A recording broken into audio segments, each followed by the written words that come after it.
Terlihat begitu banyak uang di dalam ruangan itu, dan tumpukan uang itu cukup mengejutkan. Saya tak menyangka sutradaranya akan berlebihan. Ruangan yang penuh dengan uang itu seperti ada di brankas bank. Lalu seorang pria sedang mengambil uang itu. Ia adalah seorang asisten yang telah bekerja di keluarga konglomerat selama 10 tahun. Kita semua tahu seperti apa kepala pelayan, kan? Nah, status Yang Jack sedikit lebih rendah dari kepala pelayan. Dia adalah asisten dari keluarga konglomerat. Saat itu ia mengeluarkan koper besar dan mulai mengisinya dengan uang. Lalu pria di belakangnya adalah tuannya. Ia adalah seorang direktur bernama Yun. Ia pun memerintahkan Yang Jack untuk mengambil uang itu. Bagaimanapun, ada terlalu banyak uang di sana. Jadi saat orang datang ke sana, mereka akan mengambil beberapa untuk diri mereka sendiri. Lalu Yun adalah menantu dari keluarga itu. Ia tertarik pada kekayaan keluarga mereka. Itu sebabnya ia memilih untuk bergabung dengan mereka. Ada hal-hal yang lebih menarik di dunia ini daripada uang. Dengan uang, kalian dapat minum anggur dan tinggal di rumah mewah. Kalian juga dapat memiliki wanita cantik. Kalian bahkan dapat ikut campur dalam politik. Putra Yun, Yun Chol, telah ditangkap polisi karena perusahaannya terbukti melakukan penggelapan pajak. Lalu Yun mengambil begitu banyak uang untuk mengeluarkan putranya dari penjara. Lalu 2 koper itu dimasukkan ke dalam mobil seorang jaksa. Apapun bisa diselesaikan dengan uang. Ya, uang adalah hal yang baik. Yang Jack pun juga terkesan. Saat ia mengambil uang itu, ia pun menciumnya. Kemudian ia mengembalikannya. Meskipun ia telah menjadi asisten keluarga mereka selama 10 tahun. Tapi Yang Jack selalu jujur. Dia tak bisa mengambil apa yang seharusnya tidak ia ambil. Dan ia memiliki batasan sendiri. Siapapun ingin pria yang berpikiran jujur. Lalu nyonya keluarga itu, Gem Oke, berpikir bahwa Yang Jack adalah pria yang baik dan membuatnya bekerja untuknya. Dia adalah wanita karir yang mengatur semua urusan keluarganya. Setelah kasus Yun Chol, dialah yang mengarahkan Yun untuk menyuap jaksa dan mengatur agar Yun Chol menyiapkan pernyataan pers. Tapi yang memalukan adalah kebanyakan wanita karir tampaknya tak mampu menangani hubungan keluarganya. Hasilnya ia dan Yun tidak terlalu dekat dan lebih seperti hubungan kerja. Setelah Yun selesai menyuap para jaksa, ia lalu bertanya padanya tentang perkembangan kasus. Tapi Yun bahkan tidak memandangnya dan hanya melaporkannya dari jauh. Lalu Gem Oke pun kecewa. Ia lalu meminta Yang Jack untuk pergi. Dan di keluarga itu, Gem Oke memiliki putri bernama Nami. Karena pernikahannya, Nami pun berpisah dengan keluarganya. Tapi sekarang ia kembali setelah perceraiannya. Kesan pertama Yang Jack tentang Nami adalah dia cerewet. Dan karena sopan santun sangat penting di keluarga itu, semua pelayan pun harus membungkuk ketika mereka melihat tuannya. Tapi Nami berbeda dari anggota keluarganya. Dia menolak pelayan untuk tunduk padanya karena ia sangat berbeda dengan keluarganya. Yang Jack pun mengira dia memiliki aturannya sendiri. Bahkan, di keluarga ini, uang adalah hal terpenting. Tapi Nami adalah satu-satunya yang tidak berpikiran seperti itu. Dibandingkan dengan orang yang rasional dan dingin, Nami lebih emosional. Dia mempraktikkan bentuk egalitarianismenya sendiri. Ia pun baik dan pemaaf kepada pelayannya. Lalu padangannya terhadap Yang Jack, ia tunjukkan secara khusus. Orang-orang di keluarga ini semuanya termotivasi oleh uang. Dan mereka mencoba menghasilkan uang dengan cara apapun. Tapi Yang Jack tak seperti itu, ia tak serakah. Ia pun tak pernah menyentuh apapun yang bukan miliknya. Dan Nami menyukai itu. Saat dia sedang minum, ia juga menuangkan segelas untuk Yang Jack. Lalu Yang Jack pun meminumnya seolah-olah itu air. Setelah 10 tahun bekerja dengan keluarga itu, ia masih bisa menjaga hatinya untuk tetap jujur. Dan ia adalah pria yang tak menyukai hal seperti itu.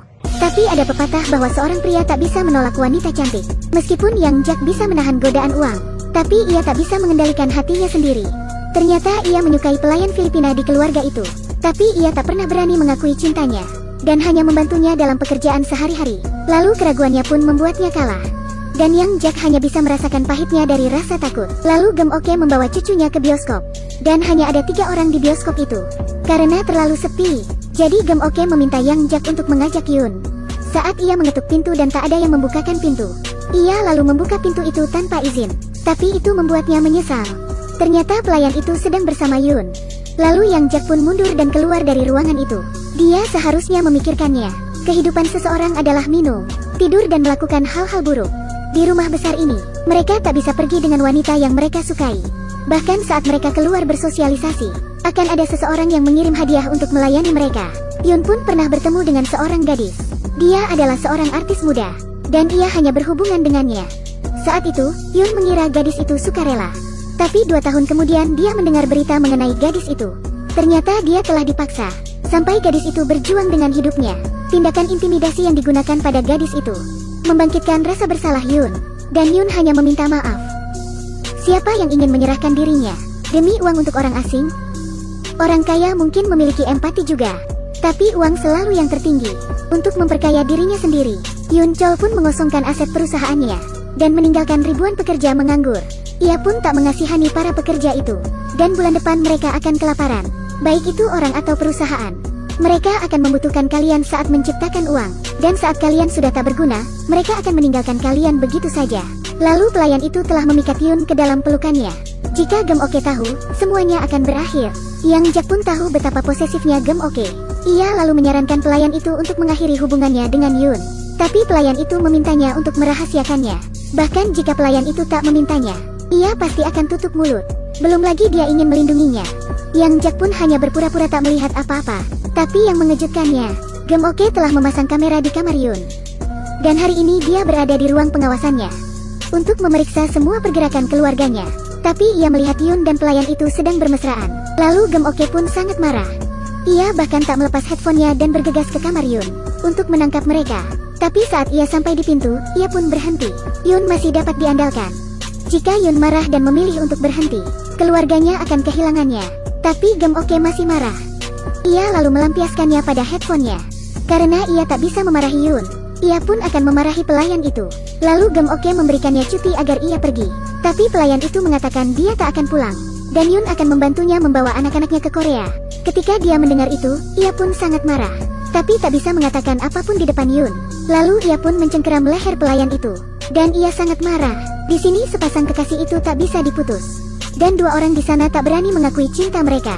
Saat ia bertemu anaknya, ia pun sangat senang. Dan setelah menidurkan anaknya, Nami pun mengucapkan selamat tinggal pada Yang Jack. Ia lalu memeluk Yang Jack. Lalu pelayan itu berkata, "Kalian berdua terlihat sangat serasi." Dan Nami pun tersenyum malu. Sekarang Yang Jack memiliki perasaan campur aduk. Di satu sisi, ia menyukai orang yang dia cintai, tapi orang itu sudah memilih orang lain. Di sisi lain, orang yang mencintainya adalah putri dari bosnya. Dia juga belum mengatakan padanya bahwa dia menyukainya. Yang Jack pun tak berani berspekulasi tentang apa yang Nami pikirkan. Ia lalu segera meninggalkan ruangan. Beberapa hari kemudian, Yun benar-benar membawa anak-anak pelayan itu dan membawa mereka ke pantai untuk piknik. Yang Jack pun kaget karena ini terlalu berlebihan, dan Gem Oke tak bisa menerimanya. Tapi yang dipikirkan Yun adalah siapa yang memberitahu Gem Oke. Yun pun curiga bahwa itu adalah Yang Jack, karena Yang Jack adalah lulusan ekonomi, dan perusahaannya berada di bidang itu. Jadi Yun berpikir bahwa Yang Jack mencoba untuk menghasilkan uang dengan memberitahu Gem Oke. Alasan mengapa Yun berspekulasi seperti ini, karena itulah yang dia pikirkan ketika dia masih muda, dan tak ada yang bisa menolak uang. Yang Jack yang dirugikan pun mengeluh, dan hanya Nami yang bisa memahaminya, karena Nami percaya padanya. Dia juga percaya pada cintanya pada pelayan itu. Hati Yang Jack pun tertohok. Dia malu dan tak bisa berkata-kata sepanjang jalan, dan hanya Gem Oke yang bisa membuktikan ketidakbersalahan Yang Jack. Lalu Nami membawa Yang Jack untuk menemui Gem Oke. Gem Oke pun mengakui bahwa dia telah memasang kamera di kamar Yun, karena dia tak mempercayai Yun. Nami pun sedih karena tak ada kepercayaan antara ibunya dan ayahnya, karena Gem Oke tak bisa mempercayai siapapun kecuali dirinya. Setelah Nami pergi, Gem Oke pun menemui Yang Jack. Ia tiba-tiba menangis dan memeluk Yang Jack. Yang Jack pun hanya diam. Dia mengerti apa yang terjadi padanya. Pengkhianatan suaminya dan konfrontasi putrinya membuatnya membutuhkan bahu untuk menangis. Tapi kenapa ia membuka kancingnya? Lalu Yang Jack pun ingin pergi, tapi ia tak bisa melawan perintah Gem Oke. Akhirnya ia pun tinggal untuk menemaninya. Setelah itu, ia berbaring di bak mandi dan meminum 2 gelas alkohol. Apa ini? Dia seorang asisten, bukan orang brengsek. Ia bukan seseorang yang menurut hanya karena uang. Semakin dia memikirkannya, ia pun semakin marah. Esoknya, ia menemui Gem Oke untuk mengundurkan diri. Tapi Gem Oke tak menyetujuinya. Dia tak ingin kehilangan tangan kanannya. Ia lalu membawa Yang Jack ke ruang pengawasannya dan menyuruhnya untuk memakai headphone dan melihat monitor. Gem Oke pun mengatakan, "Selain diriku, kau satu-satunya yang bisa masuk ruang pengawasan ini." Yang Jack pun terkejut karena Gem Oke sangat mempercayainya. Tapi dia masih ingin berhenti karena kurangnya etika profesional. Tapi Gem Oke tetap menyuruhnya untuk bekerja. Lalu ia pun berbalik dan pergi. Di ruangan itu, ada 4 anggota keluarga sedang makan dan berbicara. Dan di depan keluarganya, Yun merefleksikan hidupnya. Ia memiliki banyak wanita yang tidur dengannya. Tapi bagi para wanita itu, dia hanya seorang pria yang banyak uang. Artis muda yang bertemu dengannya mengajarinya untuk malu karena dia menghabiskan separuh hidupnya mengejar uang dan bersenang-senang. Sekarang di usianya, tak ada yang perlu ditakutkan. Dan tak ada yang perlu dikejar. Dia ingin berubah dan menjadi orang baik. Yun pun mengumumkan, dia ingin melepaskan segalanya dan akan bersama pelayan itu. Kejujuran Yun pun membuat Nami mengaguminya. Untuk pertama kalinya, dia merasa ayahnya begitu luar biasa. Setelah ayahnya pergi, ia pun keluar dari ruangan itu. Karena Yun bersikeras untuk pergi, seseorang harus mengambil alih pekerjaannya. Gem Oke pun memutuskan untuk Yang Jack mengambil alih posisi itu. Saat dia mendengar rencana Gem Oke, tekadnya untuk pergi pun mulai hilang. Karena untuk mendapatkan posisi itu sangat sulit. Dan ia akan mendapat banyak kekayaan. Yang Jack pun tak menolaknya dan menerima tawaran Gem Oke. Di sisi lain, Yun sedang mengemasi barang-barangnya. Dan di tempat ini ia telah menghabiskan separuh hidupnya. Saat tiba waktunya ia harus pergi. Ia pun menyadari bahwa rumah besar ini tak ada banyak barangnya sendiri. Yun pun semakin merasa bahwa dirinya hidup penuh dengan uang adalah sebuah kesalahan. Dan kesalahannya itu membuat putranya juga tak mempercayai dirinya sendiri. Terlepas dari janjinya bahwa setelah dia pergi, tak akan merugikan keluarga itu. Tapi Gem Oke masih belum yakin. Jadi ia pun mengirim Yang Jack untuk memata-matai Yun. Saat ia melihat Yang Jack, ia pun tersenyum menghina. Ia merasa bahwa Yang Jack sangat tak tahu malu menghadapi tuduhan Yun dan kekecewaan Nami. Yang Jack pun tak menyangka ia telah berubah. Sekarang saat ia pergi ke brankas untuk mengambil uang, ia pun langsung memasukkan uang itu ke sakunya. Tentu saja Gem Oke tak akan membiarkan Yun dan pelayan itu pergi. Ia lalu memerintahkan untuk membatalkan status imigrasi Yun. Dan mungkin nantinya ia akan berubah pikiran. Tapi kemudian datang berita lain. Ternyata pelayan itu hamil. Tapi bayi itu tak mungkin milik Yun. Karena Yun telah disterilisasi agar tak melahirkan anak haram. Dan Gem Oke memberinya sterilisasi 30 tahun yang lalu. Hanya ada satu kemungkinan. Anak ini adalah milik ayah Gem Oke. Dan ayahnya adalah kepala keluarga yang sebenarnya. Untuk tetap mengontrol kekayaan keluarga, setiap bulan, ia akan mengirim sekelompok wanita cantik ke ayahnya. Lalu pelayan itu juga ada dalam daftar. Gem Oke pun bertekad untuk menyingkirkan pelayan itu. Ia lalu mengirim Yang Jack untuk menyelidiki pergerakan pelayan itu dan Yun. Meskipun tak paham dengan situasinya, ia pun melakukan yang terbaik. Dia pikir itu hanya pertengkaran kecil antara Gem Oke dan Yun. Tapi sebelum ia bisa mengetahui di mana mereka tinggal, Yun sendiri yang menemuinya. Ternyata setelah kepergian Yun, terdapat pemindahan darurat lokasi brankas. Dan saat Yun datang ke tempat itu, tak ada lagi yang tersisa di sana. Karena tindakan keluarga itu, Yun dan pelayan itu pun tak dapat bertahan hidup di Korea. Ia lalu meminta Gem Oke untuk menghubungi imigrasi. Tapi ditolak oleh Gem Oke.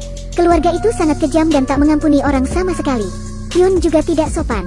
Dalam keadaan marah, ia lalu melaporkan putranya sendiri. Dan surat laporan ini langsung menghancurkan keluarga itu. Karena hal ini sangat penting, Gem Oke pun melaporkan kejadian ini kepada ayahnya. Dan ayahnya pun sangat marah. Ia ingin pelayan itu untuk mati. Dan saat ayahnya campur tangan, semuanya akan berjalan ke arah yang tak terduga. Yang Jack pun menyarankan Gem Oke agar dia membiarkan Yun dan pelayannya pergi. Maka dia tak akan terganggu. Tapi Gem Oke pun memarahinya. Lalu Yang Jack tak punya pilihan selain melaksanakan perintah. Yang Jack pun berpikir ia bisa menemukan keberadaan pelayan itu dan menyelesaikannya. Tapi begitu pelayan itu muncul, anak buah ayah Gem Oke telah menculiknya. Yang Jack pun mencoba menyelamatkannya tetapi ia tak bisa berbuat apa-apa. Ketika ia melihatnya lagi, ia pun sudah menjadi mayat. Lalu Yang Jack mengambil mayat pelayan itu. Untuk pertama kalinya, ia merasa malu karena uang. Ia telah menjual tubuh dan martabatnya kepada keluarga itu. Dan ia tak mendapatkan apapun selain uang. Bahkan wanita yang disukainya tak bisa ia lindungi. Yun pun tak bisa menerima kematian pelayan itu dan jatuh sakit. Dan Yang Jack menerima uang tutup mulut dari ayah Gem Oke. Secara tidak langsung ia telah membunuh pelayan itu. Yang Jack pun merasa bahwa uang itu merupakan penghinaan baginya. Ia lalu menyuruh pria itu keluar karena tak patuh oleh perintah. Ayah Gem Oke pun memerintahkan untuk menculik Yang Jack. Ia lalu dipukuli dengan kantong plastik menutupi kepalanya. Yang Jack pun merasa seperti diambang kematian. Seperti inikah yang dirasakan pelayan itu? Lalu Yang Jack kembali ke rumah dengan memar di sekujur tubuhnya. Dan Nami pun menunggunya di luar kamarnya. Saat ia melihat pelayan kakeknya mengikuti Yang Jack, Nami pun tahu bahwa dia telah membuat pilihan. Dan dia benar tentang Yang Jack. Lalu Nami pun tersadar. Dia akan melarikan diri bersama Yang Jack. Malam itu, Yang Jack dan Nami pun menghabiskan malam bersama. Dan saat ia bangun, Yun telah melakukan sesuatu yang mengejutkan. Dia telah bunuh diri. Karena dia merasa telah melakukan banyak kesalahan dalam hidupnya. Sebelumnya dia adalah pria yang jujur. Tapi ia didekati oleh Gem Oke. Dan bunuh diri adalah satu-satunya hal yang tepat untuknya. Setelah kematian Yun, hanya tersisa Yang Jack dan Nami yang memiliki niat yang sama. Dan hari ini Yun Chol telah dibebaskan. Ia lalu memberitahu Nami sebuah berita besar. Bahwa Yang Jack telah tidur dengan Gem Oke. Yang Jack pun sangat marah dan ingin berkelahi dengannya. Tapi kemudian ia dipukuli dan ditinggalkan di pinggir jalan. Ketika ia kembali, ia pun menghampiri tumpukan uang itu dan berlutut di depannya. Uang adalah hal terbaik di dunia. Tapi itu juga hal terburuk di dunia. Uang bisa membuat orang menikmati anggur dan rumah mewah. Tapi juga bisa membuat orang melakukan apapun yang dapat membuat mereka kehilangan keluarga, cinta, dan diri sendiri. Kalian perlu uang untuk hidup. Kalian juga membutuhkan uang untuk pergi ke neraka. Lalu Yang Jak pun menaruh semua uang di peti mati pelayan itu, agar ia dapat menggunakannya di akhirat. Pada hari pemakaman Yun, Yang Jak pun datang untuk memberi penghormatan. Dan Yun pun tersenyum di peti mati itu. Ia sepertinya tidur nyenyak, meskipun ia gagal melarikan diri dari keluarga itu. Tapi ia berhasil menyadarkan dua orang. Di depan peti mati Yun, Yang Jak pun mengatakan ingin mengunduran diri pada Gam Oke. Dan ingin menjadi seperti Yun, menyerahkan segalanya dan meninggalkan keluarga itu. Ia pun dengan tegas ingin mengundurkan diri. Tanpa menunggu persetujuan Gam Oke, ia pun berbalik dan pergi. Selanjutnya, Nami pun menemui Gam Oke. Mari kita jelaskan hubungan kita dengan Yang Jak. Sampai sekarang, Gam Oke pun masih berpikir ia tak bersalah. Karena Yun terlalu keras kepala dan Nami tak patuh padanya. Karena Yang Jak terlalu lugas dan semua orang tak memahaminya. Lalu Nami pun tak mau mendengarkan penjelasan Gam Oke.